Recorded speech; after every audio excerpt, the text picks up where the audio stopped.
I am Slick Nick, the ultimate Sigma male, and you're watching quite a gem here. This is a treasure chest that I have prepared for you. I'm older than you. I'm 43 years old. I have life experience and I've learned secrets that people don't openly talk about. This is quite an experience for you. I'm happy for you what you're about to learn. What I'm addressing is specifically what it takes for a man to be attractive. Now, to be clear, there's a lot of horrible information out there, especially in the comments of videos on YouTube, probably a lot of my own videos. You'll hear things like this. You want to be attractive?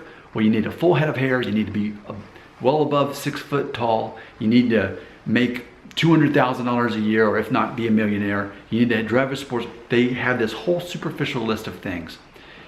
I know the truth, and I'm going to share the truth with you.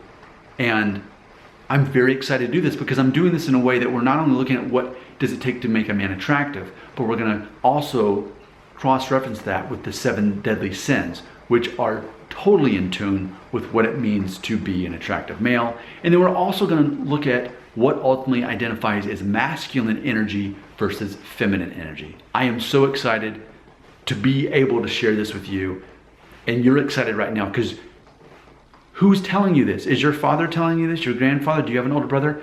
No, they're not telling you what I'm about to tell you. You have a gift. You're younger than me. You're going to know this much earlier in life than I did. Here we go. Let's get to business.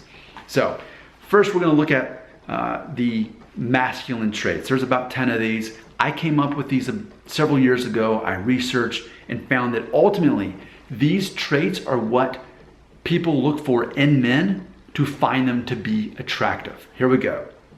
First is being direct.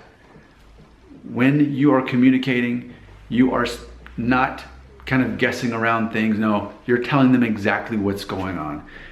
Number 2, being respectful. That's both to women and to men. Next is being emotionally intelligent. You still feel your emotions, but you don't let them ultimately be your guide. You use them as a reference point for what might be going on, but you definitely do not express those emotions as to the world. You keep them within and you navigate from them. So it's like you're navigating them from the inside.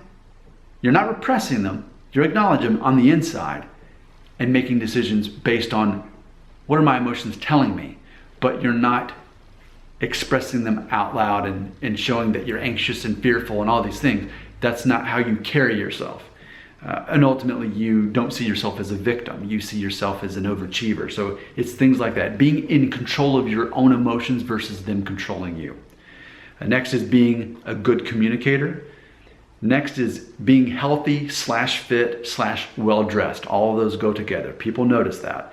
Next is knowing your identity is based on your unique skill set. So in other words, you know what you're good at and you know what you're bad at or you're not skilled at. And you make a joke about the things that you're not good at or you're not skilled at, which is also on the list, being funny. There we go. We know that's a masculine trait. We have seen over the many decades, most comedians are male. It's not to say that there's not funny females, but it's specifically a male trait to be funny. Next is to be confident, which I've made many videos about. When it comes to being confident is a choice you get to make. It's not, well, if I had this and this and this, then I'll be confident. It's, I'm going to be confident, and then by default, I will become the things that I'm not, that I wish to be because of my confidence. That's how it works, the whole chicken versus the egg thing. And then lastly on my list here is committed. So again, in review, being direct, respectful, emotionally intelligent, a good communicator, healthy, fit, and well-dressed, finding your identity and your unique skill set, being a leader, being confident, funny, and committed. Those are the masculine traits. If a female excels in these, she's an amazing female, but those are not necessarily what makes her attractive as a female. These are specifically masculine traits. Now I want to compare and contrast these against the 7 deadly sins, which I think this is fascinating. So here's the 7 deadly sins: lust, gluttony, pride, sloth, wrath, greed, and envy. So specifically, when we look at someone who is a healthy, attractive male, we're going to see a male who is in control of those 7 things. So starting with lust. I am someone who has never, this is true, this is rare, I've never consumed pornography. Never. I've always in my mind knew that's going to make its consumers weak. I've never consumed it. So there's lust. There's gluttony, which is the overconsumption of anything. Pride is when you think too highly of yourself and ultimately too little of others. Sloth is ultimately not doing anything. You could be doing something, but instead you're binging Netflix, whatever.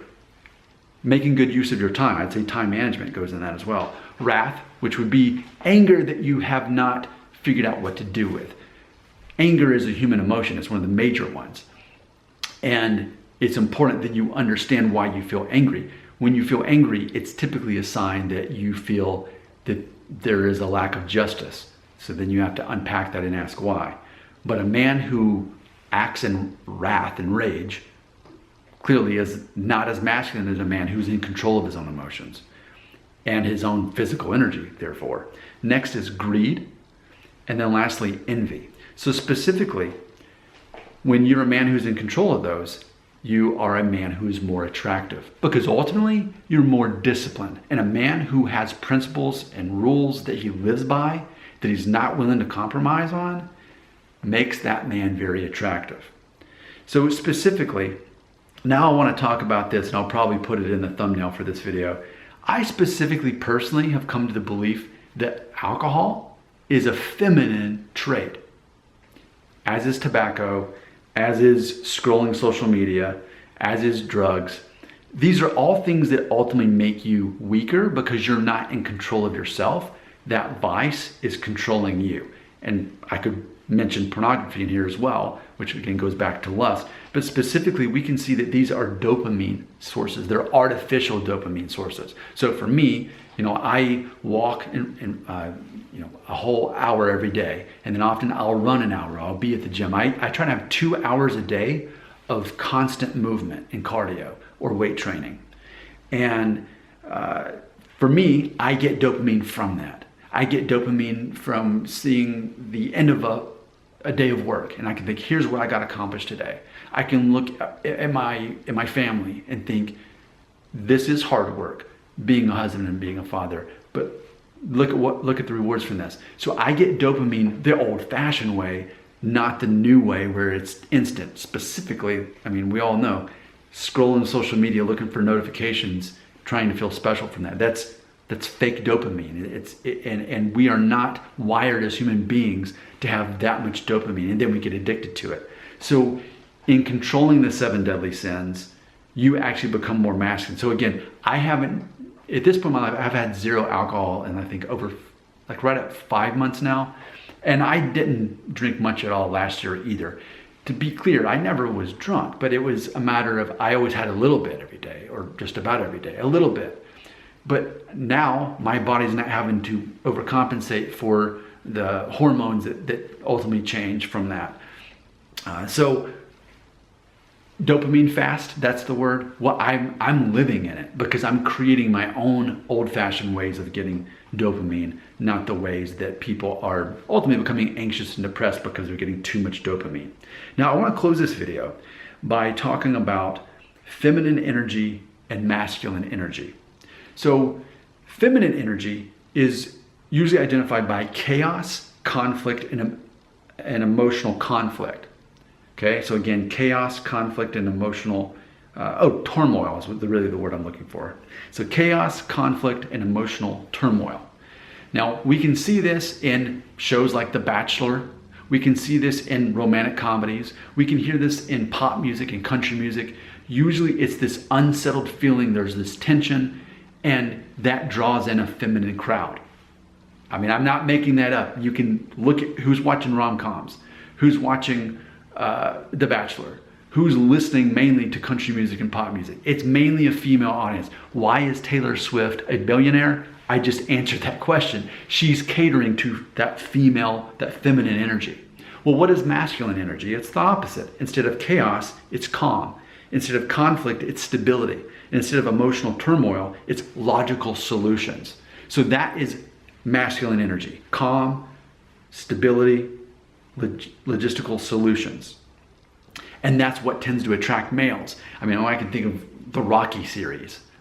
We find those things in him. I can think of very masculine musicians like Bruce Springsteen.